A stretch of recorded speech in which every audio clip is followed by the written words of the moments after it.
All right, Daniel 9. Again, I'm going to have to, I will explain after we've read it, but I just want you to see it in the Word. Verse 2, in the first year of his reign, I, Daniel, understood by the books the number of years specified by the word of the Lord through Jeremiah the prophet, that he would accomplish 70 years in the desolations of Jerusalem.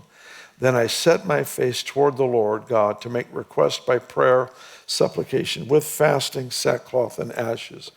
And I prayed to the Lord my God and made confession. Just stop there. I want you to move over to chapter 10. Chapter 10, verse 2.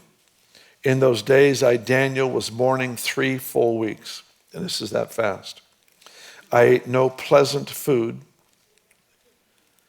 no meat or wine. Pleasant food must be dessert.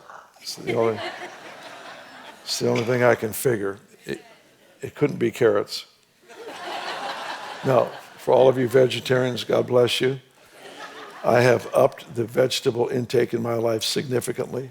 When I got married, I liked all vegetables if it was corn. And now I eat all kinds of things. A couple are still off limits, but I have grown. I've just grown. But to all you vegetarians, I need to tell you, my food eats your food. Right.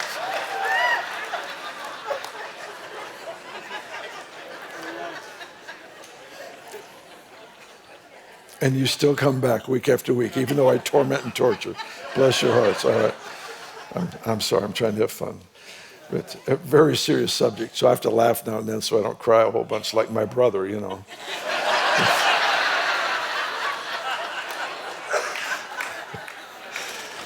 Verse 3, I ate no pleasant food, nor meat or wine came into my mouth, nor did I anoint myself at all till 3 whole weeks were fulfilled. Now jump over to verse 10. Suddenly a hand touched me, which made me tremble on my knees in the palms of my hands. And he said to me, O Daniel, man greatly beloved, understand the words that I speak to you, and stand upright, for I have now been sent to you. While he was speaking this word to me, I stood trembling.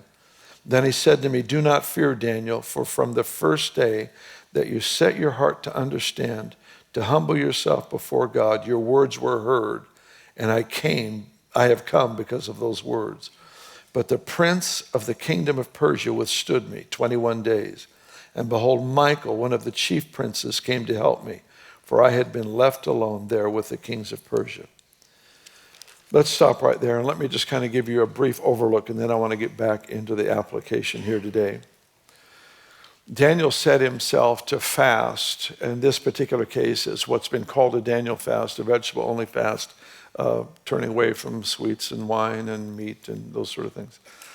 And he set himself to fast and seek the Lord because he had been reading in the book of Jeremiah. And he read where where Israel was going to be captive, Jerusalem was going to be held captive in the Babylonian system for 70 years. And at the end of 70 years, it would be released. So Daniel's reading this and he goes, 70 years. And he starts adding it up and he realizes he is in the 70th year. He is living in the moment when it's supposed to happen. He doesn't retreat and say, well, it's going to happen. We'll just kind of get ready and get happy. He realized that the people of God had not yet deeply repented for what was the reason for their captivity in the first place. They hadn't taken care of the issue. They hadn't taken care of the issues of the heart. And so he began to cry out to God and fast and pray. I love this story because he didn't become careless. So many people become careless regarding promises, just assuming that everything is going to happen as the Lord said without their involvement. It is true, there are occasional words that the Lord speaks and releases that he will manage completely. It's like you couldn't mess it up if you wanted to. This is a done deal.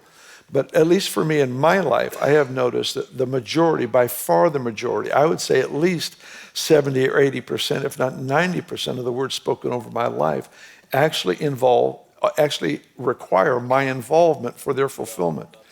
Larry Randolph told us years ago, the Lord will fulfill every word he said over you, but he's not obligated to fulfill your potential.